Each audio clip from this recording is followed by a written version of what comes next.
Fala pessoal, aqui é o Igor do canal Papo HQ e hoje eu tô aqui pra falar de Batwoman Elegia, quadrinho esse que é escrito por Greg Rucka e desenhado por Joshua H. Williams III.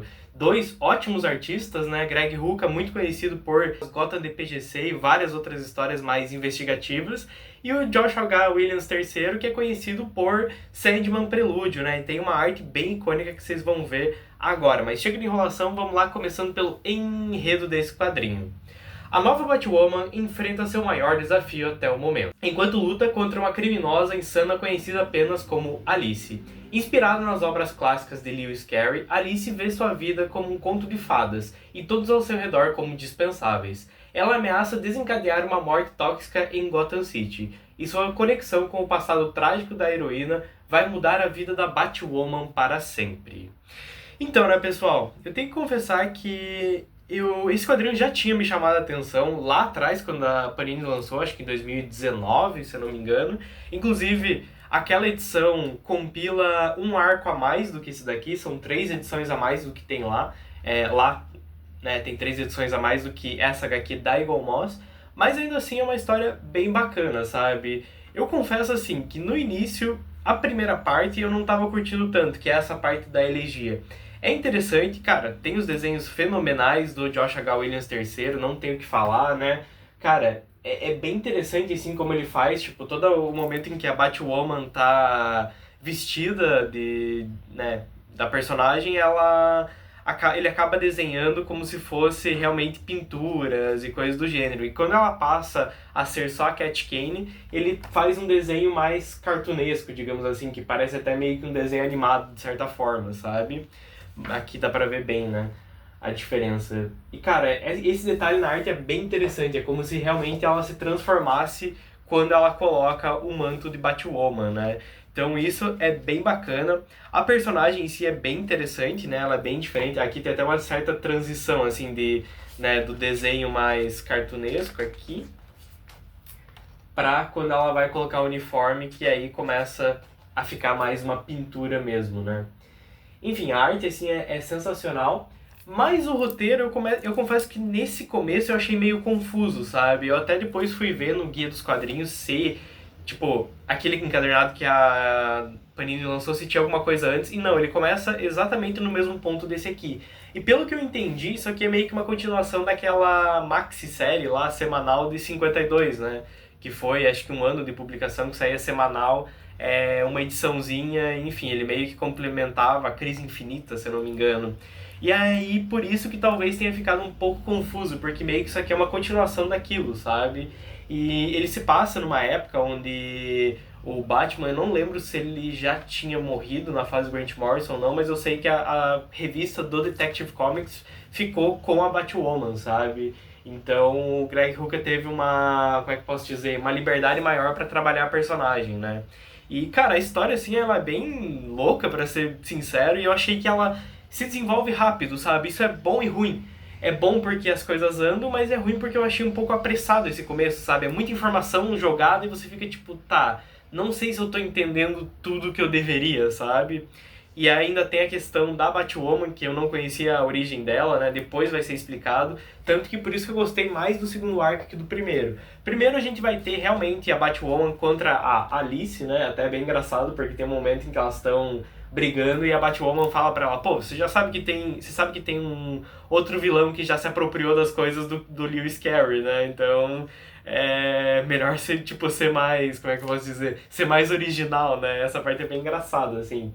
Mas, basicamente, é ela tentando deter essa vilã, né, que tá aí meio que controlando todo o crime organizado de Gotham. E, cara, essa história, assim, é legal, mas eu achei que, tipo, falta uma substância, assim, tipo, não é nada muito genial, sabe? Não foge muito do padrão, assim.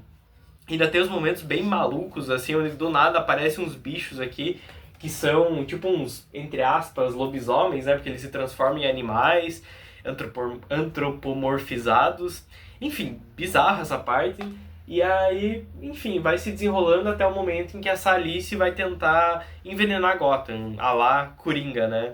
E aí ela, a Cat Kane e o pai dela tem que tentar deter essa vilã, né? Ela acaba capturando o pai dela, a Alice acaba capturando o pai da Cat Kane e aí ela tem que ir atrás e tentar deter tudo que tá acontecendo. E aí no final, não vou revelar o que acontece, mas fica uma dúvida no ar de quem é essa Alice, é bem interessante. E aí o segundo arco vai desenvolver melhor isso, mostrando a origem da Batwoman. E essas últimas 3 ou 4 edições são realmente muito boas, sabe? Eu gostei bastante. Ele fica intercalando aqui ainda com a investigação, né, do arco passado, mas pra mim essa parte aqui que é do... Tá difícil hoje, muita moto passando aí, mas enfim. Com essa arte aqui mais cartunesca, mostrando o passado, essa parte do passado eu achei bem bacana. Inclusive tem um momento onde ela vai finalmente se assumir como homossexual, e isso bem bacana, assim, bem trabalhado, de um jeito até, como é que eu posso dizer... mas até meio crua, assim, sabe? Mostrando a realidade do quartel e coisas assim, sabe? E mostrando muito da honra da personagem, que ela não deixa se abalar pelas intimidações, digamos assim, né? Então, cara, bem bacana esse arco. Esse segundo arco eu gostei bastante, assim mesmo. E queria ver o terceiro, né? Fiquei bem curioso, porque assim, termina, mas com um baita cliffhanger pro próximo, né? Que eu acho que daí deve concluir toda essa história. Então é por isso até que eu acho que se você for pegar esse quadrinho, talvez seja interessante até pegar o da Panini em vez desse daqui, sabe? Porque aí você tem a história completa, né? E não esse aqui faltando 3 edições. A Eagle Moss podia, né, ter dado um jeito de publicar isso pra ter na íntegra. Mas a história em si ainda é bem boa, né? Essa capa é bem bacana com esse desenho do Josh H. Williams III. A da Panini tinha essa capa aqui, inclusive, pra quem pergunta às vezes aí, esse aqui tem as capas originais. Eu acho bem estranho essas edições da Eagle Moss, que algumas tem, outras não tem, né? Mas a capa do encadernado da Panini é essa daqui, né? Ele era todo branco e tal. Enfim, as capas também são maravilhosas aqui. Acho legal que vai mostrando a parte de cima é o passado e a parte de baixo é o presente, né? Em quase todas as capas aqui dessa parte da origem da Batwoman. De qualquer forma, é um quadrinho bem legal, bem escrito. No final tem alguns extras mostrando aqui a arte do Josh H. Williams III sem nenhum balão, né? Que é bem bacana. E, cara, é uma boa história. Só achei que, assim, começa meio com o Greg Rucka, um piloto automático, parece, e daí depois ele começa a brilhar mais, sabe? Então, fica a minha crítica a isso, assim. Uma boa história, mas que tem um começo um pouco corrido, na minha opinião, né? Ou às vezes eu que realmente não tava muito na vibe do início e entrei mais na vibe depois, né? Agora, final de semestre é sempre complicado pra mim, como vocês sabem. Mas de qualquer forma, é um quadrinho que eu acho que vale a pena ir atrás, sabe? É bem bacana e é uma personagem que eu particularmente não conhecia, que é a Batwoman, né? Que eu sei que ela é inspirada na Batwoman lá de trás, né? Mas traz uma abordagem totalmente diferente e uma abordagem nova para a personagem, né? Com essa questão da homossexualidade dela, enfim, bem bacana mesmo. E de história extra aqui a gente vai ter Detective Comics 485, que é um quadrinho que saiu junto da Lendas do Cavaleiro das Trevas, Don Newton, que é uma história em que a gente vai ter a Cat Kane sendo assassinada no pré-crise, né, por uns bandidos, e principalmente pelo Tigre de Bronze, e o Superman, não, e o Batman indo atrás dessa gangue para deter eles e entender os motivos de por que eles acabaram matando ela. É uma trama bem simples, bem tranquila e bem bacana, sabe? Eu gosto bastante do Tigre de Bronze, mostra aqui que realmente ele é um anti-herói, assim. Ele, tipo, ele mata se for preciso, mas ele tem seus princípios também, sabe? Achei bem bacana por conta disso, porque é um personagem que até aparece muito lá no Esquadrão Suicida, né? E é bem importante lá. Então uma historinha bem bacana, assim, e também termina com um certo cliffhanger aqui, mas é uma história bem legal. E é isso, esse encadernado, assim, eu gostei bastante, é bem diferente, né? Mas eu achei legal, achei interessante trazer essa personagem.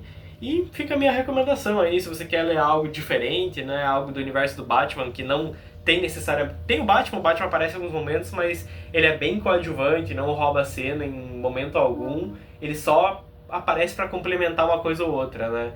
Mas fica aí a minha recomendação para vocês, só não vá com tantas expectativas como talvez eu tenha ido, né? Então é isso, deixa nos comentários se você já leu esse quadrinho, se você tem o da Panini, se realmente as coisas se concluem no da Panini ou não. E é isso, pessoal. Deixa o like aí, se inscreve no canal se não é inscrito. Valeu, até a próxima aí. Fui!